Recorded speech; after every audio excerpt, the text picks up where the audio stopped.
Sabile! Sabile! Aiziet, super! Sabile ir dzimtā vieta vairākiem populāriem mūziķiem, arī Markum Rīvam, tāpēc sabilnieki šoreiz ļoti privileģēti. Markus ne tikai speciāli mainīja dziesmu vārdus, pielāgojot tos Sabilei, un tieši šeit pirmo reizi atskaņoja savu jaunāko dziesmu, bet arī atklāja, ka meklē īpašumu Sabilei.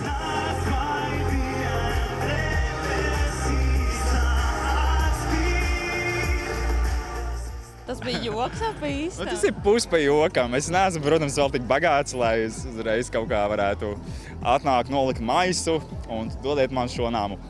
Sabilnieki varbūt uzreiz nolaist cenu tikai tāpēc, lai es nāmu. Arī, jā, varbūt arī, bet es par to domāju, jo man gribētos tā, nezinu, varbūt nedēļu sākumā padzīvoties un reanimēt savus bērnības atmiņas un sajūtas un uzzināt vēl daudz ko, kas ir tur kaut kur tajos atmiņas stūros iekšā un viņus izvilkt ārā, lai var radīt jaunas dziesmas vai arī rakstīt arī kādreiz grāmatu par savu dzīvi.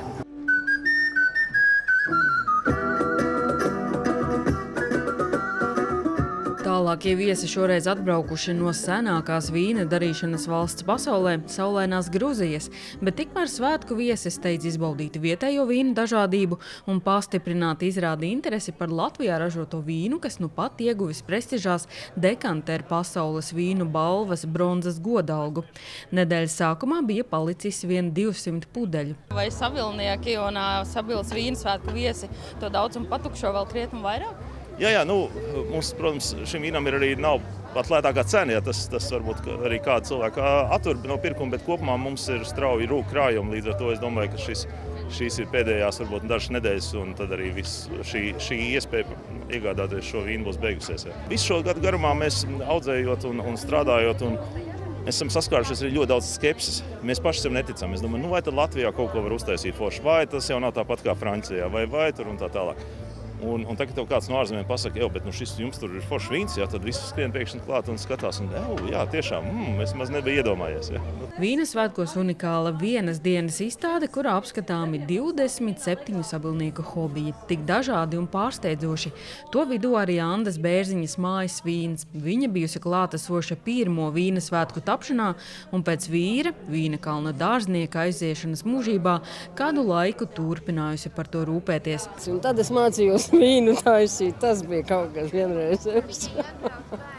Kad galīgi neko nezināju, un tad braucu uz pūri, man diezgan labi pastāstīja, un tad es mēģināju. Bet toreiz jau nebija nekādu, nebija mums nekāda iekārta mājās istabā raudzējām, un pēc tam mājas pagrabā turēja balonus un pudeles.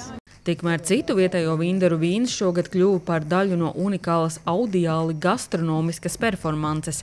Austiņās skanēja Latvijas elektroniskās mūzikas pamatlicēja Mixmaster Raita mūzika, un mainoties frekvencēm, garšas kārpiņas mainīja to, kā uztveram vīnu. Mēs bijām pie vairākiem vietējiem vīndariem, mums bija vīna tastings, degustācijas, kur mēs kopēji nolēmām, ka šis vīns atbilst vairāk mūsu mūzikas paletei un ka šim vīnam ir vairāk raksturs attiecīgi, varbūt izteikstāks aromāts, un mums šķita interesanti, kad viņš ir taisīts no vietējās vīnogu šķirnes ar tik skaistu nosaukumu kā Izabela.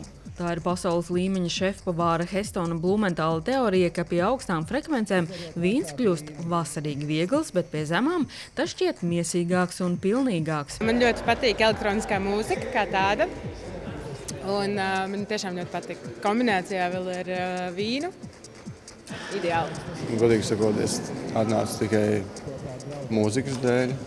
Tas vīns bija tāds priekš manis par saldu, bet citiem varbūt tās patīkās tāds. Bet katrā ziņā vispār kopumā izcili cilvēki, izcili mākslinieki un talants ir neapskaužams. 25. vīna svētkus īstenoja komandā ar jaunu Sabiles kultūras nama vadītāju priekšgalā, tāpēc bija jūtams, ka tie ieguvuši jaunus vaipstus. Atkal atgriezušās arī kādu brīdi neredzētas aktivitātes. Sabilei tas vispār ir vienreizējs pasākums un notikums. Sabile visu gadu izliek tajos vīna svētkos. Ir gan citi svētki, arī tā nedrīkst nolikt, bet patiesībā vīna svētki ir grandiozi svētki Sabilē.